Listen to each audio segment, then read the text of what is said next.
ನೆಹರೂರವರ ಪುಣ್ಯತಿಥಿ ಇವತ್ತು.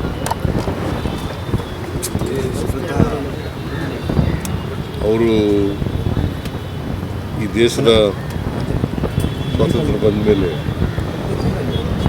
ಮೊದಲನೇ ಪ್ರಧಾನಿಯಾಗಿದ್ದರು.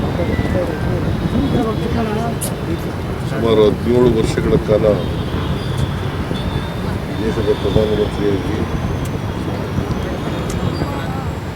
ದೇಶದ ಜನರ ಸೇವೆಯನ್ನು ಮಾಡಿದ್ದಾರೆ.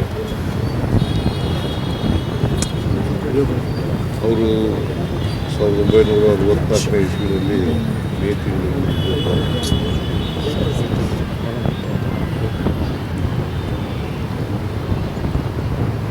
ಅವರ ಪುಣ್ಯತಿಥಿಯನ್ನು ದೇಶಾದ್ಯಂತ ಆಚರಣೆ ಮಾಡ್ತಾ ಇದ್ದೀವಿ. ವಿಶೇಷವಾಗಿ ಕಾಂಗ್ರೆಸ್ ಪಕ್ಷ ಆಚರಣೆ ಮಾಡ್ತಾರೆ. ಮತ್ತು ನಮ್ಮ ಸರ್ಕಾರನೂ ಕೂಡ ಅವರಿಗೆ ಗೌರವ ಸಲ್ಲಿಸ್ತಕ್ಕಂಥ ಕೆಲಸವನ್ನು ಮಾಡ್ತಾ ಇದ್ದೀವಿ. ಆಧುನಿಕ ಭಾರತದ ನಿರ್ಮಾಣದಲ್ಲಿ ನೆಹರೂರವರ ಪಾತ್ರ ಭಾಳ ದೊಡ್ಡದು ಅಂತಕ್ಕಂಥ ಮಾತುಗಳನ್ನು ಈ ಸಂದರ್ಭದಲ್ಲಿ ಹೇಳಬೇಕಾಗ್ತದೆ. ಅವರು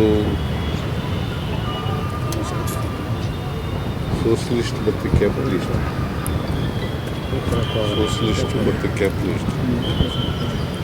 ಅದ್ರ ಮಧ್ಯೆ ಇರ್ತಕ್ಕಂಥ ಮಿಕ್ಸೆಡ್ ಎಕಾನಮಿಯನ್ನು ಮಾಡ್ತಾರೆ. ಹೆಚ್ಚು ಒತ್ತು ಕೊಡ್ತಕ್ಕಂಥ ಮಾಡಿದ್ದಾರೆ. ದೊಡ್ಡ ದೊಡ್ಡ ಇಂಡಸ್ಟ್ರಿಗಳು,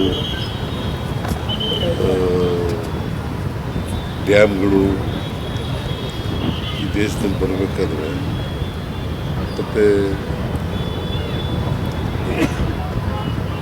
ಶಿಕ್ಷಣದಲ್ಲಿ ಮತ್ತು ಕೋಆಪರೇಷನ್ನಲ್ಲಿ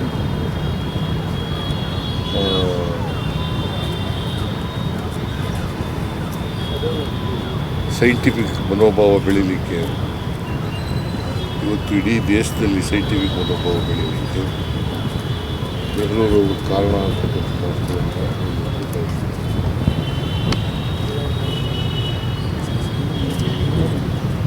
ನೆಹರೂರವರು ಪಂಚವಾರ್ಷಿಕ ಯೋಜನೆಗಳನ್ನು ಮಾಡಿ ಈ ದೇಶದ ಪ್ರಗತಿಯನ್ನು ವೈಜ್ಞಾನಿಕವಾಗಿ ವೈಚಾರಿಕವಾಗಿ ಬೆಳೆಸ್ತಕ್ಕಂಥ ಪ್ರಯತ್ನವನ್ನು 17 ವರ್ಷಗಳ ಕಾಲ ಮಾಡಿದರು. ಅವರು ನಮ್ಮನ್ನು ಇಲ್ಲಿ ಈಗಾಗಲೇ ಸುಮಾರು 62 ವರ್ಷಗಳಾಗಿ ಅವರನ್ನು ಸ್ಮರಿಸ್ಕೊಳ್ತಕ್ಕಂಥ ಕೆಲಸ ಮಾಡ್ತಾರೆ. ನಾವೆಲ್ಲರೂ ಕೂಡ ಅವ್ರನ್ನ ಸ್ಮರಿಸ್ಕೊಂಡು ಅವರು ಹಾಕಿಕೊಟ್ಟಂಥ ದಾರಿನಲ್ಲಿ ನಡೀತಕ್ಕಂಥ ಪ್ರಾಮಾಣಿಕ ಪ್ರಯತ್ನವನ್ನು ಮಾಡ್ತೇವೆ ಅಂತಕ್ಕಂಥ ಮಾತುಗಳನ್ನು ಹೇಳಿ ಅವರ ಆತ್ಮಕ್ಕೆ ಚಿರಶಾಂತಿ ಕೊಡಲಿ. ಅವರು ಯಾವಾಗಲೂ ನಮಗೆ ಅವರ ಆದರ್ಶಗಳು ಹೇಳ್ಪಡ್ತೀವಿ. ಸರ್, ದೆಹಲಿಗೆ ಹೋಗಿದ್ರಿ ಸರ್, ಹೈಕಮಾಂಡ್ ಜೊತೆಲಿ ಏನಾದರೂ ಚರ್ಚೆ ಆಯಿತಾ? ಹೇಗೆ ಏನಾದರೂ ಮಾತುಕತೆ?